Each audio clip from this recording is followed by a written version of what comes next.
నేను ఆ రోజు ఈ రోజు కూడా చెప్తున్నా, నేను చాలా స్పష్టంగా ఉన్నా. రాజకీయ కక్షలతో నా జీవితంలో ఎప్పుడు నేను రాజకీయం చేయలేదు, ఇప్పుడు కూడా నేను చేయను. అదే సమయంలో లా అండ్ ఆర్డర్ సమస్యలు క్రియేట్ చేసే వాళ్ళ పైన మాత్రం ఈ ప్రభుత్వం సింహ స్వప్నంగా ఉంటుందని మరొకసారి హెచ్చరిస్తుంది. ఎవరైనా చరిత్ర ఒకసారి చూసుకుంటే దిశ తెలుగుదేశం పార్టీ వచ్చిందంటే లా అండ్ ఆర్డర్ సెట్ కావాలి. ఈ రోజు ఎన్డీఏ ప్రభుత్వం ఉన్నాం. ఎన్డీఏ ప్రభుత్వం కూడా చాలా స్పష్టంగా ఉంది. ఎట్టి పరిస్థితుల్లో లా అండ్ ఆర్డర్ ఉపేక్షించాం, ఎవ్వరు బ్రేక్ చేసినా.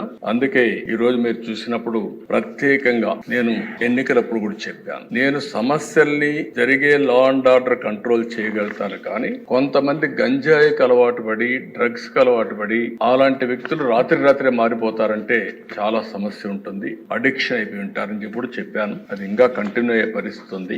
ఏదేమైనా అధ్యక్ష, గంజాయి పైన డ్రగ్స్ పైన ఉక్కు పాదం మోపాం, ఈగులనే ప్రత్యేక వ్యవస్థ తీసుకొచ్చాం. నేను ఈ రాష్ట్రంలో ఉండే ప్రజలందరికీ విజ్ఞప్తి చేస్తున్నా, మీ పిల్లల్ని మీ కుటుంబ సభ్యుల్ని మీరు కూడా కంట్రోల్ చేయాల్సిన అవసరం ఉంది. ఎక్కడికక్కడ మెంటరింగ్ చేయాల్సిన అవసరం ఉంది. ఎక్కడ కూడా ప్రతి ఒక్కరికి విజ్ఞప్తి చేస్తున్నా, మన స్వార్థం కోసం మనం గంజాయి పండించి ప్రజల జీవితాలతో చెలగాడడం కరెక్ట్ కాదు. అందుకే లేటెస్ట్ టెక్నాలజీస్ అన్ని ఉపయోగిస్తున్నాం. నేను కంట్రోల్ అయిందని కానీ మంత్రి గారు ఇప్పుడు కూడా చెప్పారు, మేము కంట్రోల్ చేశామని. ఇంకా పూర్తిగా కంట్రోల్ చేశామని చెప్పడం లేదు. ప్రజలు మెచ్చుకున్నప్పుడే మీరు కంట్రోల్ చేసినట్టు అవుతుంది, అంతవరకు మీ పని ఉంటుంది.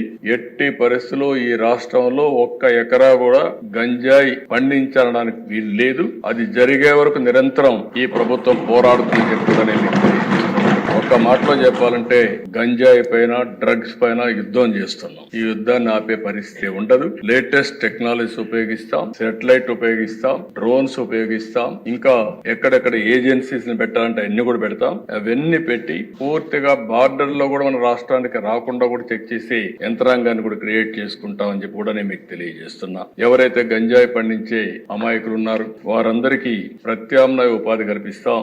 వారిని కూడా రిక్వెస్ట్ చేస్తున్నాం, మీరు ఎక్కడ కూడా గంజాయి పండించద్దని కూడా వారందరికీ చెప్తున్నాను.